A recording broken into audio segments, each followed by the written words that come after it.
Salut les amis footeux, j'espère que vous allez bien. On se retrouve aujourd'hui pour la dernière chronique de l'année déjà.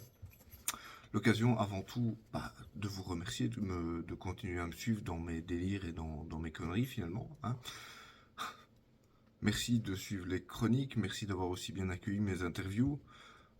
Voilà, c'est des purs moments de bonheur pour moi, donc voilà, j'espère arriver à vous retransmettre ça.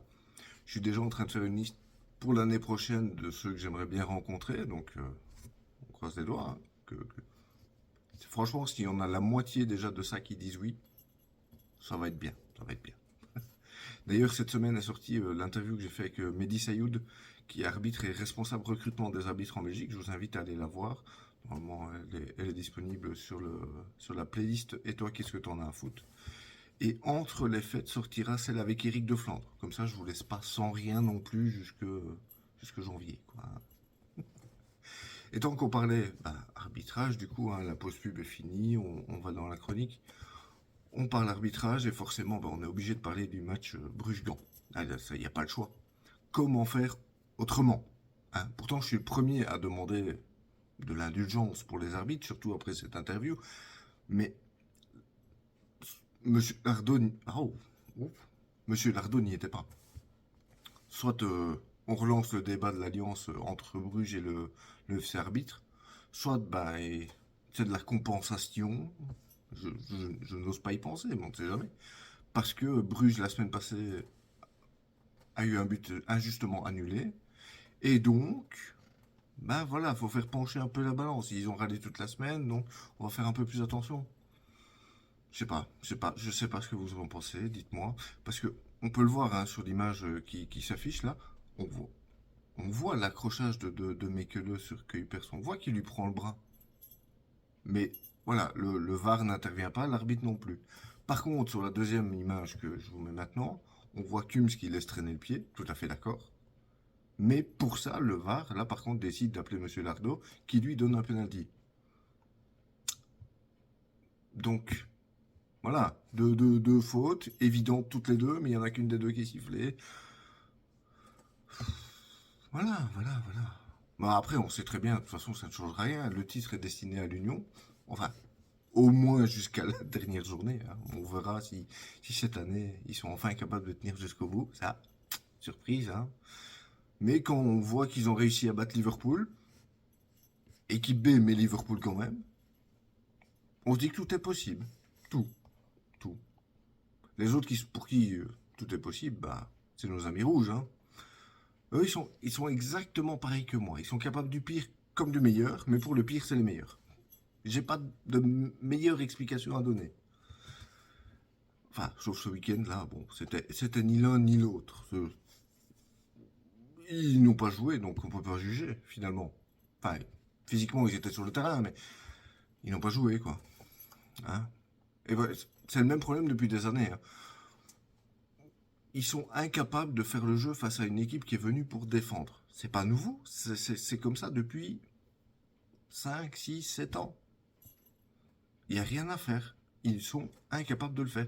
Pour dire, hein, je suis même pas sûr que Kanga ait réussi un tir cadré, une occasion, quelque chose. Non, franchement, je ne sais pas.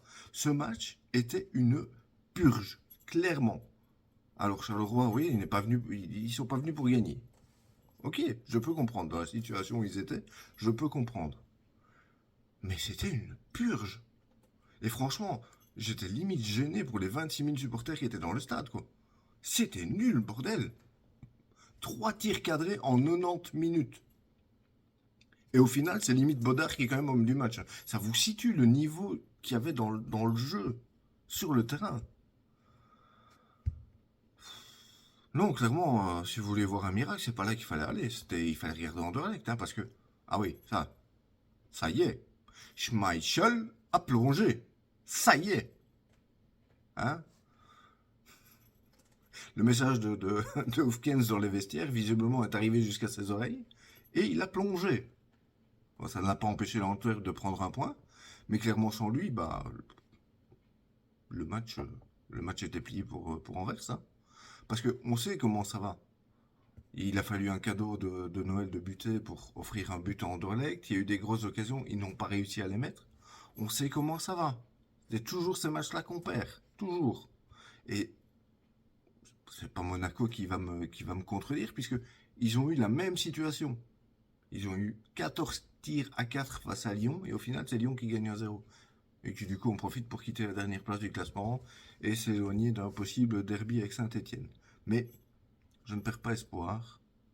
La Ligue 2 aura toujours bien une place pour eux, que ce soit cette année ou l'année suivante. Je ne perds pas espoir. Avant de vous quitter, je voulais vous laisser sur un instant de culture, on va dire. Vous le savez, maintenant, il y a beaucoup de championnats qui ont pris l'habitude de jouer entre les fêtes.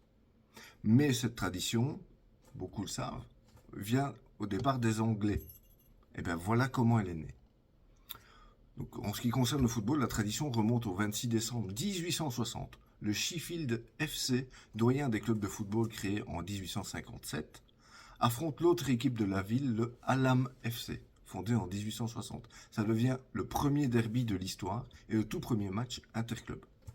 Au fil des temps, le football se développe au Royaume-Uni, les clubs se multiplient et donc le rendez-vous du Boxing Day s'installe au point de devenir incontournable dans les années 1960. En 63, pas moins de 66 buts rythment les 10 matchs de Division 1, enfin, l'ancêtre de la Première Ligue, dont une écrasante victoire de Liverpool face à Stoke 6-1, ou encore un match nul entre West Ham et Tottenham qui finit par un 4-4. Mais le festival offensif ne s'arrête pas là, c'est même courant on va dire.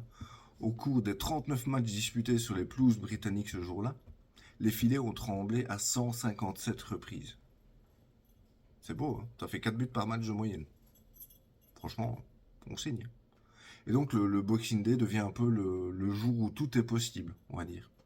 Cette même année, l'euphorie du lendemain de Noël gagne les joueurs de Fulham. Quatrième moins bonne attaque de la saison 63-64, qui explose Ipswich 10-1, qui était la pire défense de la ligue. Et 2 jours plus tard, le 28 décembre 63, donc la magie retombe, puisque au match retour, Fulham se déplace à Ipswich et perd 4-2. Voilà. C'est juste le 26 décembre, c'est ce jour-là que tout peut se passer.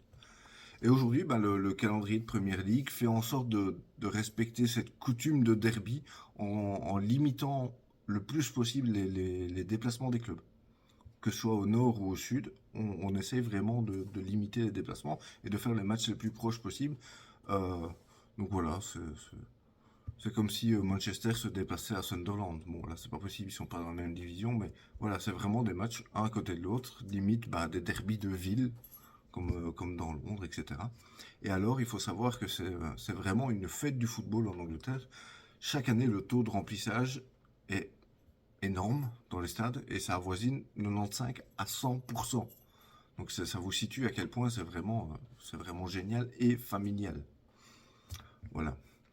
Il ne me reste plus qu'à vous souhaiter de bonnes fêtes à tous et toutes. Parce qu'il paraît qu'il y a des filles qui me regardent aussi, des femmes. Prenez soin de vous, prenez soin de vos proches, de vos familles, de vos amis.